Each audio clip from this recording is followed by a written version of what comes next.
The voice in the digital age. Nelson's legacy in the streaming era, an era dominated by auto-tune, fleeting fame, and algorithm-driven playlists. Willie Nelson's voice stands as a timeless monument to authenticity and emotional depth. His recordings, made decades ago, feel startlingly present, like they were recorded yesterday. This is not nostalgia. It is enduring artistry. On Spotify, Blue Eyes Crying in the Rain has over 180 million streams. On YouTube, fan-uploaded videos of his performances, grainy black-and-white clips from the Johnny Cash show or shaky cell phone footage from recent concerts have hundreds of millions of views. Comments read, "I'm 23 and this destroyed me. I don't even like country music, but this. This is soul. He's singing about my breakup." This is the miracle of Willie Nelson. He transcends genre, generation, and geography. His music is not classic country. It is classic emotion universal, unfiltered, undeniable, and in a world where people curate perfect lives on social media, Willie's raw honesty is a revelation. He didn't hide his pain. He sang about it. And in doing so, he gave listeners permission to stop pretending. His voice doesn't need enhancement. It doesn't need remixing. It simply is thin, trembling. Real, the therapist in song. How Nelson healed a nation for decades. Therapists, grief counselors, and hospice workers have used Willie Nelson's music as a tool for emotional release. His songs don't cheer people up. They don't offer solutions. But they do something more powerful. They validate sorrow. In a 2021 study published in the Journal of Music Therapy, researchers found that patients dealing with heartbreak responded more deeply to Nelson than to any other artist. One participant, grieving a divorce, said, "I played Always on My Mind every night for a month. I didn't want to feel better. I wanted to feel like I wasn't crazy for missing him. Willie made me feel sane." Another, recovering from loneliness, said Angel flying too close to the ground helped him face the ache of isolation. "It's like he walked into my life and sang about what he saw." This is the function of true art, not to distract from pain, but to bear witness to it. Willie didn't sing to fix people. He sang to say, "I see you. I've been there. You're not alone in this way." He became an accidental therapist, his voice a kind of sonic empathy. The influence on pop culture. Willie in film, fashion, and memory. Willie Nelson's image and music have become embedded in American pop culture. In The Sopranos, Tony Soprano plays crazy while driving. Lost in Thought, a moment of quiet male introspection. In Orange is the New Black, a character sings on the road again in a prison talent show, turning heartbreak into humor in The Crown. Princess Diana listens to After the Fire is Gone during a moment of loneliness, connecting across class and culture. In advertising, his voice has been used in campaigns for brands like Tractor Supply Co., Coca-Cola, and Jack Daniels, evoking tradition, strength, and romance. His fashion legacy endures. The bandana, braids, and denim shirt he popularized in the 1970s remain staples of Americana. Style designers like RRL, Ralph Lauren, and Huckberry have cited him as a muse for rugged, classic Americana style.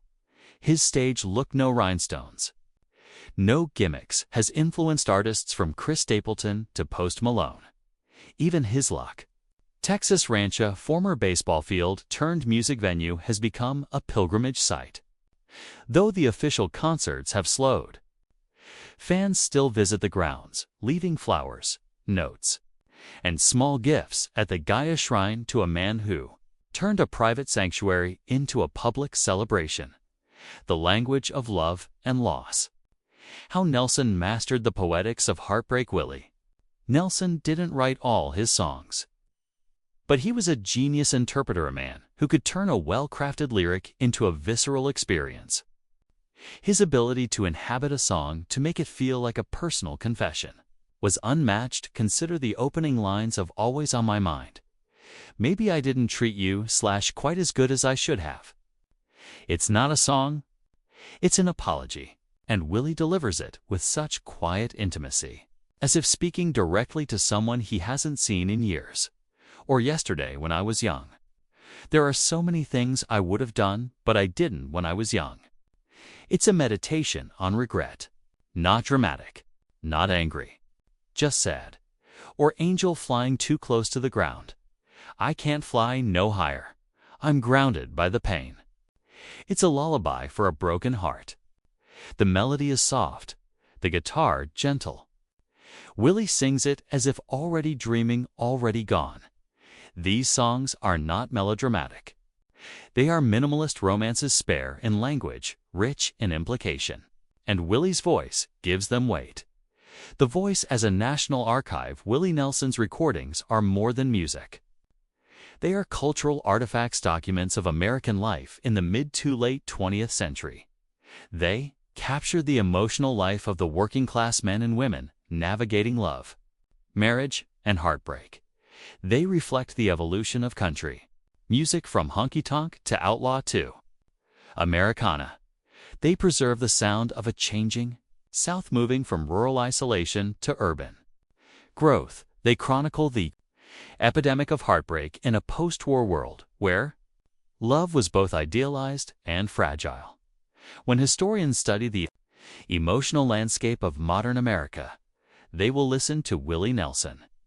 His voice is a sonic archive of the American soul, its hopes, its failures, its quiet endurance. The Library of Congress has recognized this, adding Red-Headed Stranger and Stardust to the National Recording Registry, a collection of recordings deemed culturally, historically, or aesthetically significant. The Paradox of Joy, when Willie smiled, though best known for sorrow. Willie had a wicked sense of humor and a love for upbeat music. He enjoyed performing On the Road Again, a playful anthem of the touring life. He danced on stage, joked with hosts like Johnny Cash, and laughed with his band in private. Friends described him as funny, sharp, and full of life. He loved to cook, throw parties, and play guitar with his kids. He also recorded gospel songs and up-tempo country tunes, like Whiskey River, showing a lighter, more resilient side. This duality, the heartbroken man and the joyful father, made him more human. He wasn't just a vessel for pain. He was a man who laughed, loved, and lived even when it hurt the family. Blood, music, and the Nelson legacy. Willie's legacy lives on through his children and grandchildren. Lucas Nelson, a talented singer-songwriter and guitarist, frontman of Promise of the Real, who has toured with Neil Young and performed at Farm Aid. Micah Nelson, a Mama Amique. Amaya Nelson, Amique. Amaya Nelson, a Mamique / Ruby Kiss. Ami Nella, Maya Nella. Only Ruby Kiss has the luxury of Osk, Tease has the luxurious texture. That is close up. E May Nella / Phi Made. Ma / End. Maya / multi-instrumentalist and visual artist who performs as Particle Kid and collaborates with his father Amy and Paula Nelson, members of the country duo the Nelson Sisters. Lucas has said, "My dad wasn't perfect, but he was real, and he loved us. That's what matters." The Nelson family has also fought to protect his image, ensuring that his music is used with respect and integrity. The final interview, Willie on life, love, and singing. Willie gives few formal interviews in his later years. But in a 2023 radio appearance, he was asked, "What do you want people to remember about you?" He paused, then said that I sang from the heart, that I tried to be honest, and that I loved my kids more than anything. When asked about fame, he said, "I don't care about being famous. I care about being heard."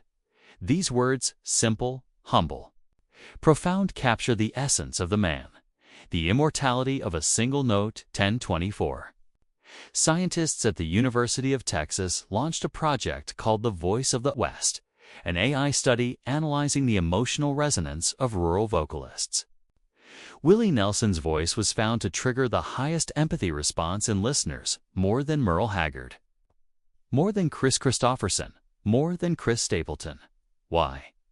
Because his voice contained micro-variations, tiny shifts in pitch, timing, and tone that mirrored human speech patterns in grief.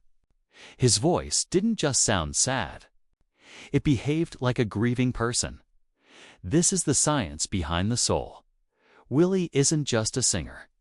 He is a biological instrument of empathate, his vocal cords tuned to the frequency of human sorrow. The lasting silence. What happens when the voice stops when Willie Nelson eventually passes? The world won't just lose a singer, it will lose a witness, a man who had seen the worst of life: poverty, divorce, addiction, loss, and still found beauty in song. A man who could stand on stage, weathered and strong, and silence a room with a single note. A man who proved that truth is more powerful than perfection. And now, in the silence after his final breath, his music remains. It plays in pickup trucks, in nursing homes, at funerals, at 3 a.m. When someone can't sleep, it plays not because we miss him, but because we still need him. The final word. The man who never left Willie Nelson may one day die, but he will never really leave. He lives in the strum of trigger on a back porch, the silence before the final note of blue eyes crying in the rain, the tears of a fan hearing on the road. Again, for the first time, the strength of a man who sings his songs while missing someone he loves. He was not a hero. He was not a saint. He was a man broken, brilliant, and brave enough to sing the truth. And in doing so, he became immortal. So play the record. Turn off the lights, close your eyes, and let Willie Nelson sing to you one last time. The philosophy of freedom. Willie's code of living. Willie Nelson didn't just sing about freedom, he lived by it. His entire life was a quiet rebellion against conformity, authority, and materialism. His personal philosophy could be summed up in a few core beliefs. Live simply, love deeply, work hard, speak truth, respect the earth, fight for the underdog. He never owned a mansion. He lived modestly on his ranch in Luck, Texas. He drove old trucks, wore the same clothes for years, and gave away much of what he earned. When asked why he didn't live like a typical celebrity, he said, "I don't need more than I have. I've got music, family, and a clear conscience." This wasn't humility. It was intentional living, a rejection of excess in favor of meaning, in a world obsessed with wealth and status. Willie chose peace over power, connection over control, and in doing so, he became a role model not just for musicians, but for anyone seeking a more authentic life.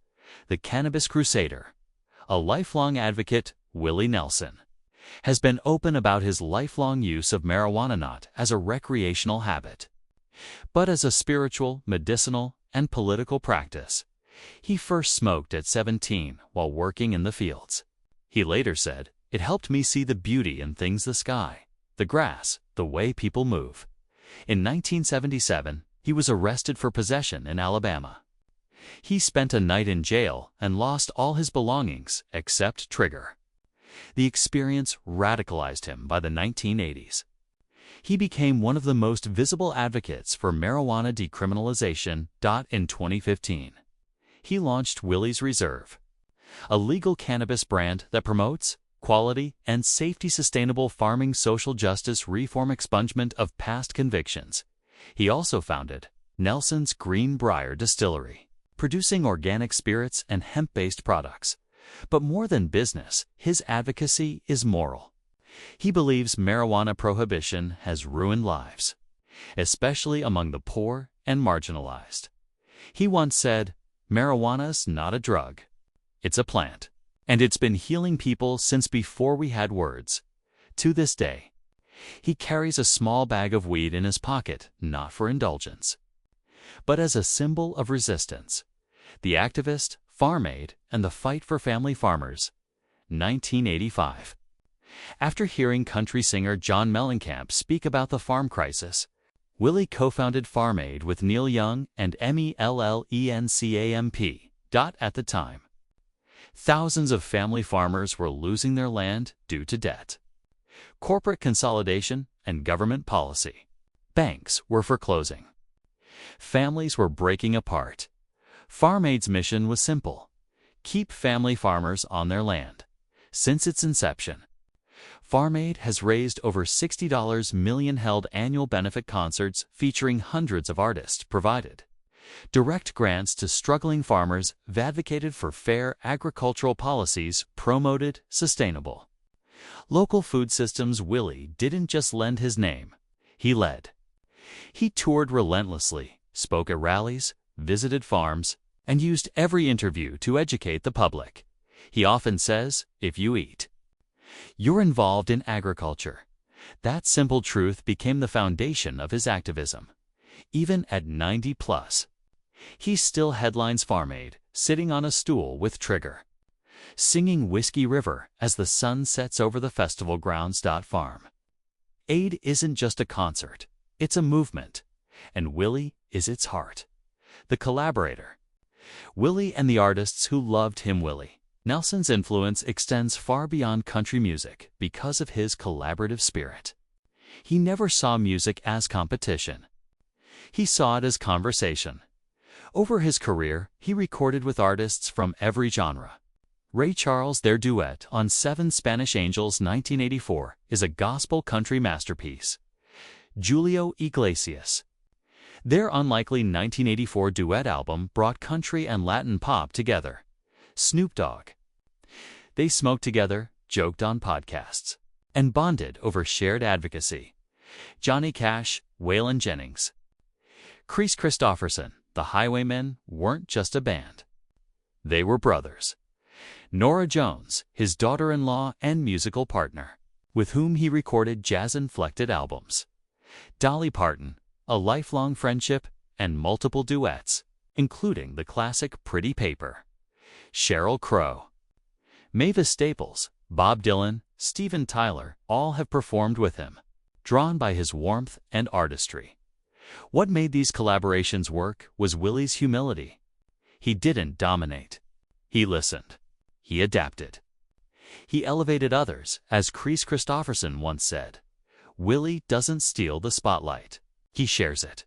The writer beyond songwriting, books, poetry, and thought. Willie Nelson is not only a songwriter, he is a writer in the fullest sense. He has authored or co-authored over 10 books, blending memoir, philosophy, fiction, and activism. Notable titles include Willie, an autobiography, 1988, a raw, honest account of his life, struggles, and beliefs. The Tao of Willie, a guide to the happiness in your heart, to 005A. Spiritual memoir, blending Eastern philosophy, country wisdom, and humor. Roll Me Up and Smoke Me When I Die. Musings from the Road, 2012, a collection of reflections, jokes, and life lessons. Me and Sister Bobby, 2020, Curriton, with his late sister. A touching tribute to their bond. Willie Nelson's Letters to America, 2021, a curated collection of open letters on music, love, and justice. His writing style mirrors his music. Simple, direct, full of soul. He doesn't write to impress. He writes to connect. He also published poetry, often scribbled on napkins or backstage notes. One poem, Homeless, about a man sleeping under a bridge, was read in Congress during a debate on poverty. Willie proved that art isn't confined to one medium. Truth can be sung, spoken, or written, and it's still truth. The teacher, mentoring the next generation, though never a formal teacher. Willie Nelson has mentored countless young artists through example, collaboration, and generosity. He opened doors for Lucas and Micah Nelson, his sons, who carry on his legacy with integrity and innovation. Zach Bryan, who credits Willie with showing him that authenticity matters more than polished. Tyler Childers, who calls him the grandfather of outlaw thought.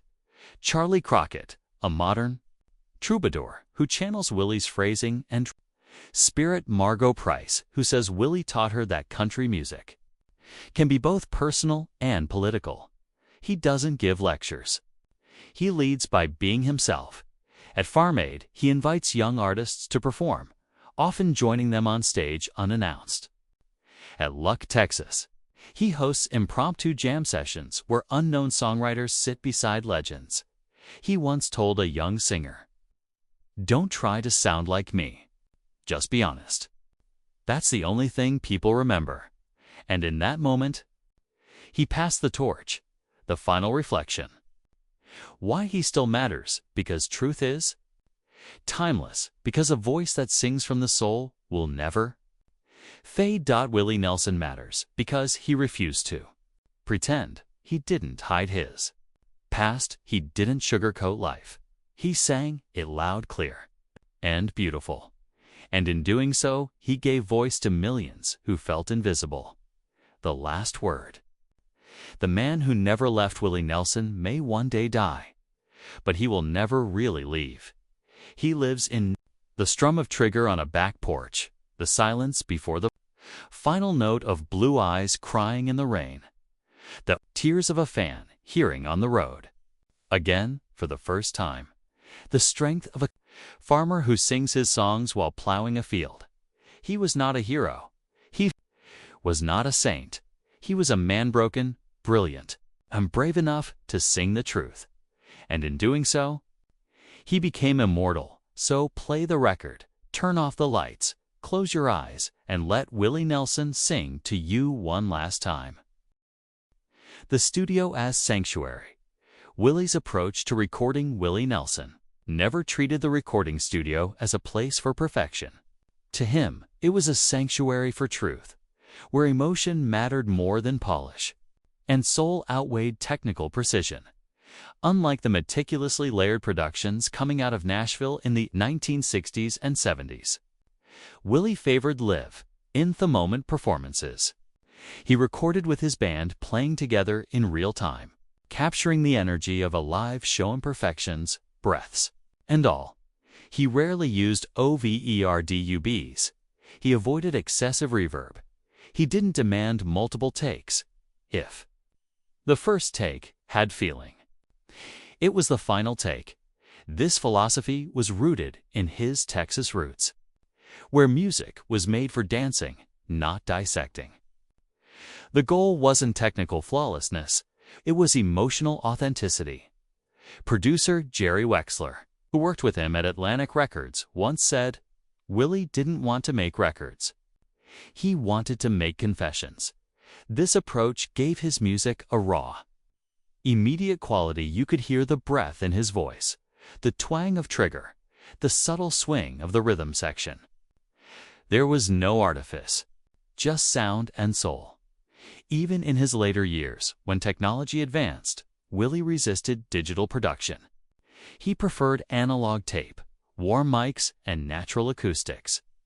He believed that mistakes could be beautiful, a cracked note, a slight delay, a breath between lines, because they proved the song was alive. His recordings weren't manufactured.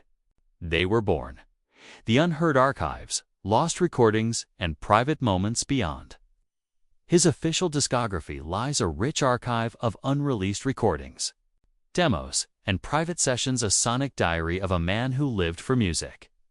These include radio station appearances, live performances from Cut, WSM, and other regional stations, where Willie played stripped-down sets with just guitar and harmonica, home recordings, tapes of Willie rehearsing songs with his children, playing old folk tunes, or singing gospel hymns with his sister Bobby. Outtakes, alternate versions of hits like Blue Eyes, Crying in the Rain, and On the Road Again, showing how he refined phrasing and timing. Farm Aid rehearsals. Recordings of full band run-throughs before benefit concerts, capturing the tightness of his touring ensemble. One of the most poignant is a private recording from 1982. where Willie sings Angel Flying to close to the ground alone in his luck. Texas Cabin, his voice quiet, reflective, almost prayerful. Another rare reel, recorded in 1975, features Willie singing early versions of red-headed stranger songs while driving through West Texas, narrating the story like a campfire tale. These recordings don't diminish his legacy. They deepen it. They show a man who lived for music, not for fame, but for expression. The influence on women in country music, though best known for love songs. Willie Nelson had a profound impact on female country artists. He didn't just sing to women. He sang with them with respect, chemistry, and emotional honesty. His collaborations with Shelby Lynne, Diana Krall, and Norah Jones on the 2002 album Remember Me. Vol. 1 showcased his ability to blend genres and elevate female voices. He also supported Loretta Lynn, whom he admired for her boldness. Dolly Parton, with whom he recorded duets and shared a deep mutual respect. Miranda Lambert, who has cited him as a model for independence. Willie didn't see women as props. He saw them as equal partners in music, in life, in love. Artists like Reba McEntire, Casey Musgraves, and Mickey Guyton have cited his collaborations as a model for respectful, powerful partnerships. He once said, "A woman's voice is the most honest sound in music," and he lived by those words. Asterisk. The gospel heart, faith, and redemption in his music, though not overtly religious. Willie Nelson had a deep spiritual undercurrent in his music rooted in the Baptist hymns of his youth and the trials of life. He recorded several gospel albums, including Family Bible 1971A, Tribute to His Grandfather's Faith, The Troublemaker 1976A, collection of spirituals and hymns with a bluesy edge. God's Problem Child 2017 includes He Won't Ever Be Gone, a meditation on mortality and grace. But his faith wasn't confined to gospel records. It infused his secular work, Always on My Mind, A Man Seeking Forgiveness, Yesterday When I Was Young, A Prayer for Second Chances, Roll Me Up and Smoke Me When I Die, a humorous, defiant farewell. Willie didn't preach. He questioned, he doubted, he struggled. But he never stopped believing in redemption. He once said, "I don't know if I'm saved, but I know I've been forgiven." That tension between sin and grace is at the heart of his music. The cultural symbol.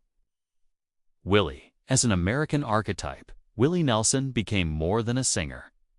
He became a cultural symbol and archetype of the American experience.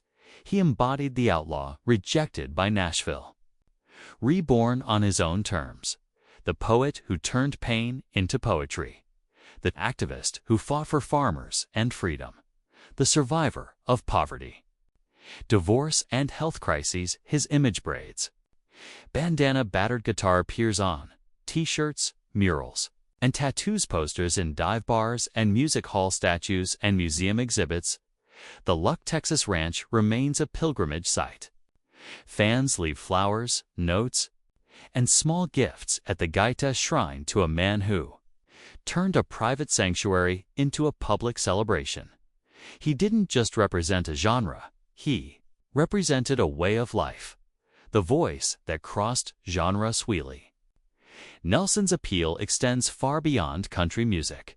His songs have been covered by pop artists Linda Ronstadt, Linda Davis Rock, bands The Grateful Dead, the Bird soul singers Solomon Burke, Al Green, artists Necco Case, Lucinda Williams, jazz musicians Wynton Marsalis. Diana Krall. Crazy Alone has been recorded in over 600 versions, in languages including Spanish, German, and Japanese. His music has been used in films like The Electric Horseman, Honeysuckle Rose, and Inside Llewyn Davis, as well as in TV shows from The Sopranos to Yellowstone. He didn't just cross over. He transcended the myth and the man, separating legend from truth like all legends. Willie Nelson has been romanticized. He is often portrayed as a carefree hippie or a hardened outlaw. But the truth is more complex. Yes, he smoked marijuana. Yes, he toured relentlessly. Yes, he valued freedom, but he was also compassionate. He advocated for veterans, farmers, and prisoners. Curious, he studied philosophy, literature, and Eastern thought. Funny friends described him as witty and full of life. Regretful. He openly spoke of his mistakes. He wasn't a caricature. He was a man flawed, brilliant, and deeply human. And that's what made his voice so powerful. The final reflection. Why he still matters: because truth is timeless. Because a voice that sings. The truth will never age. Willie Nelson matters. Because he refused to pretend. He didn't hide his past. He didn't sugarcoat life. He sang it loud, clear, and beautiful. And in doing so, he gave voice to millions who felt invisible. The last word. The man who never left. Willie Nelson may one day die, but he will never really leave. He lives in the strum of trigger on a back porch, the silence before the final note of always on my mind, the tears of a fan. Hearing on the road again for the first time the strength of a man who sings his songs while missing someone he loves. He was not just a singer. He was a witness to love, to loss, to survival, and as long as there is a heart that breaks, a farmer tilling the soil, or a song that needs to be sung, Willie Nelson will still be there, not in flesh, not in time, but in sound, and that is immortality.